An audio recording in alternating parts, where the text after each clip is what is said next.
Chapter 19.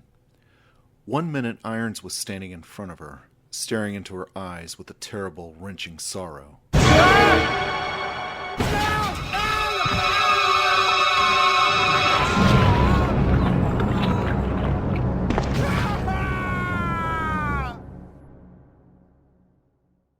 And in the next, he was gone, yanked into a hole in the floor by an arm that she only caught a glimpse of, a muscular, dripping arm with foot-long claws. It whipped out of sight, taking Irons with it into the darkness below. There was another scream from the creature, a powerful, lusty howl that was matched and then surpassed by the intensity of Irons' terrified shriek. Frozen by the piercing screams, Claire could only listen, shock, relief, and fear for herself battling through her as the horrible cry swept up through the open hole, pounding her ears in the cold, dismal dungeon that Irons had created, until his cries burbled to a stop. Only a second or two later, and the slurping, meaty, wet noises began. Claire moved. She scooped up the handgun that Irons had dropped and ran around the table in the middle of the room, not wanting to be grabbed and pulled under like he had. It killed him. It killed him, and he was gonna kill me. The reality of what just happened and what would have happened hit her all at once, turning her limbs into rubber. Claire forced herself a few more steps away from the open pit and collapsed against one sweating stone wall, taking in great whooping breaths of the bitterly scented air. Irons had been planning to kill her, but not right away. She had seen the way his mad gaze had crawled over her body, heard the eager anticipation in his crazy laugh. There was a low grunting sound from the corner, a bestial sound, the growl of a well-fed lion. Claire turned, raising the heavy gun, astounded that she could feel any more horror.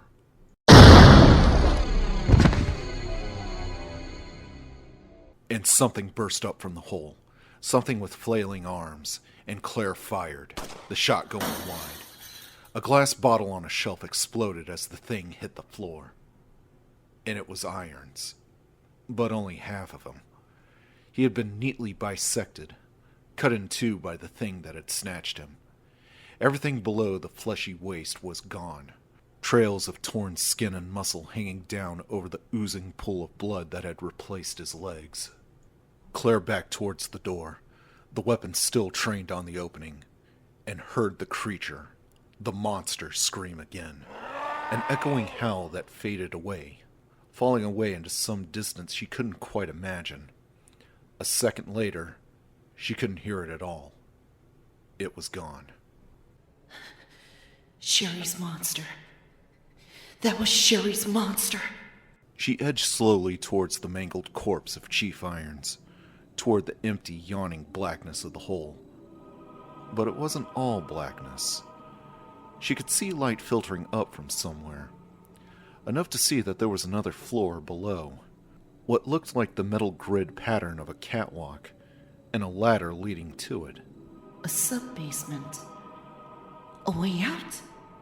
She stepped back from the opening, her thoughts racing and disorganized, trying to absorb the information along with what Irons had told her. Chris wasn't in Raccoon. The stars were gone. A wonderful, terrible relief, because it meant he was safe, but it also meant he wasn't about to come running in to save the day. There had been a spill at Umbrella, which explained the zombies at least. But what he had said about Birkin, about Birkin's virus, was that Sherry's father? Maybe the zombies are a result of some lab accident. But what about the other things, like Mr. X and the Inside Out Men? The way that Irons had ranted about Umbrella suggested that while the accident was unexpected, the pharmaceutical company wasn't some innocent victim. What did he call it? T-virus. She said softly to herself and shivered. There was Birkin's new virus, and there was the T-virus. The zombie disease had a name. and he didn't name something unless you knew something about it, which meant she didn't know what it meant.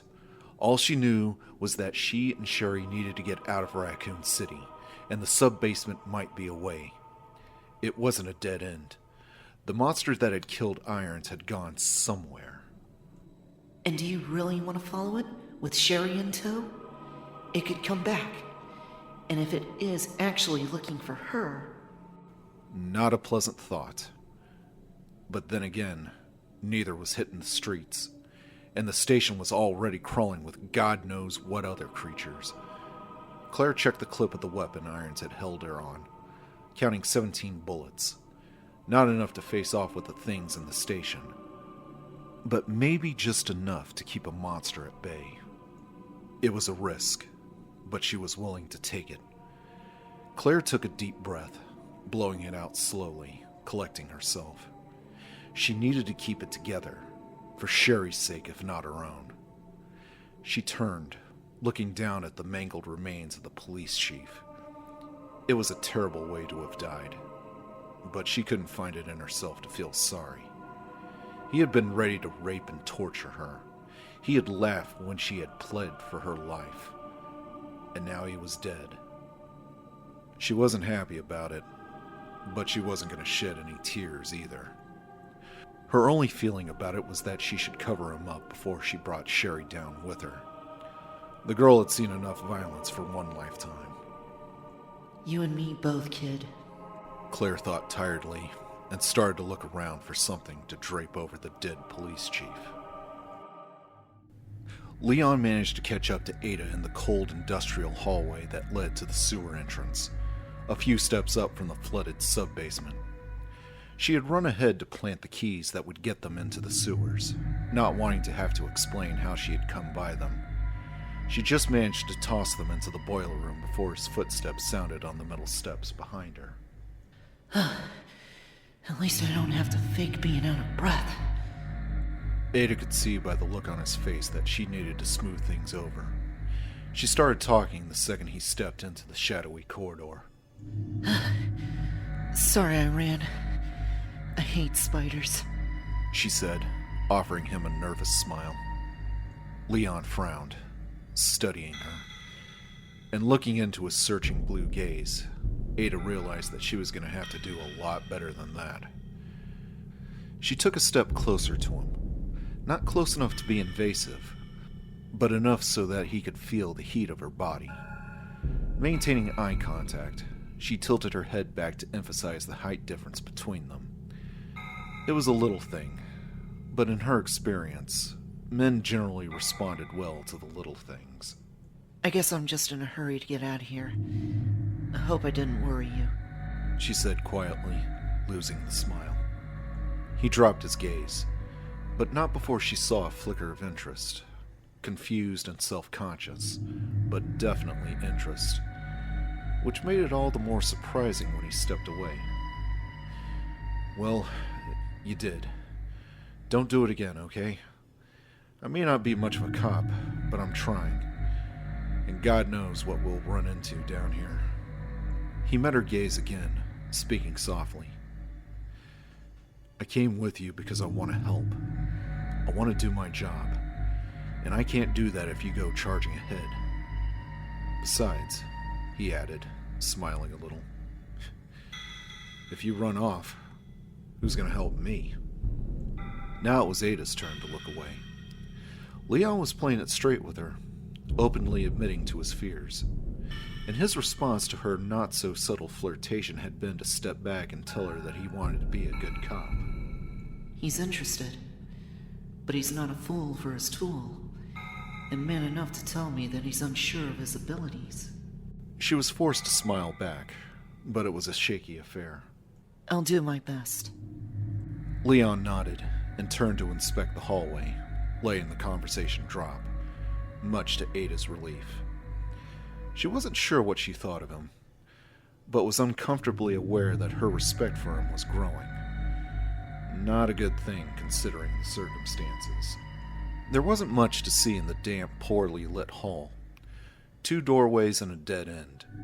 The boiler room where she tossed the keys, or plugs rather, was directly in front of them. The sewer disposal entrance in a back corner. According to the sign on the wall, the other door opened into a storage closet.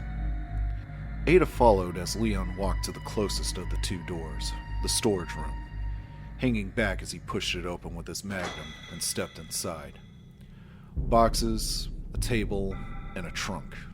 Nothing important, but at least no creepy crawlies. After a quick search, he stepped back into the hall and they moved toward the boiler room. "How'd you learn how to shoot like that anyway?" Leon asked as they stopped in front of the door. His tone was casual, but she thought she detected more than casual curiosity. "You're pretty good. Were you in the military or something?" Nice try, officer. Ada smiled, falling back into her carefully rehearsed character. Paintball, believe it or not. I mean, I went target shooting when I was a kid with my uncle, but I never got into it much. Then a few years ago, a friend of mine at work, we're both buyers at an art gallery in New York, dragged me to one of those weekend survival retreats. And we had a blast. You know, hiking, rock climbing, stuff like that. And paintball. It's great. We go up every couple of months, although I never thought I'd have to use it for real. She could actually see him buy it. See that he wanted to buy it. It probably answered a few questions that he'd been hesitant to ask. "Well, you're a lot better than a lot of the guys I graduated the academy with." "Really?" "So, you ready to get on with this?" Ada nodded. Leon pushed the door to the boiler room open, scanning the ancient rusting machinery in the wide empty space before ushering her inside. She made a point of not looking down, wanting Leon to find the small wrapped package that she had tossed in a few moments earlier. She wasn't able to get a good look at the room before. It was shaped like a sideways H, fitted with corroded railings and two massive old boilers, one on either side. Fluorescent lights sputtered overhead. The few that still worked cast strange shadows across the metal pipes that ran down the watermarked walls. The door that led to the sewer system was in the far left corner, a heavy-looking hatch next to an inset panel. "Hey," Leon crouched down, picking up the bundle of plugs that would open the hatch. "Looks like somebody dropped something." Before Ada could go into the charade of asking him what he had found, she heard a noise. A soft, slithery noise, coming from the area in the right back corner, neatly blocked from view by one of the boilers. Leon heard it too. He stood up quickly, dropping the bundle and raising the shotgun. Ada pointed her Beretta towards the sound, remembering how the door had been slightly ajar when she had come up from the sub-basement. Oh, fuck. The implant! She knew it even before it crawled into sight, and was shocked anyway. The little bugger had grown, and it had grown fast. Easily 20 times its former size in its half as many minutes. And it was still growing, apparently at an exponential rate. In the few seconds it took for the creature to move into the middle of the room, it went from the size of a small dog to the size and bulk of a 10-year-old child. The shape had changed as well, and was still changing. It was no longer the alien tadpole that had chewed its way out of Bertolucci. The tail was gone, and the creature that inched its way across the rusting floor developed limbs, stretching arms folding out of its rubbery flesh. Claws popped out of the tan and swimming skin that had swirled over its body, accompanied by a sound like gristle being punctured. Muscular legs unfurled, liquid that snapped into sinewy shape as its stuttering crawl became smoother, almost feline. The shotgun and Beretta sounded at the same time, a string of massive blasts peppered with the high whine of the 9mm. The creature still shifting, standing, and mutating into a humanoid shape, and its response to the booming shots that smacked into its twisting flesh was to open its mouth and vomit. A grunting projectile scream of rotting green bile that hit the floor and started moving, The stream that gushed from its wide, flat face was alive, and the dozen or so crab-like creatures that tumbled out of the creature's gaping mouth like liquid seemed to know exactly where the threat to its defeated mutant wound was. The skittering, multi-legged animals swarmed towards Ada and Leon in a silent wave as the implant monster took one massive step forward, pulsing cords standing out of its impossibly long, thick neck. Leon had the heavier firepower. Got him!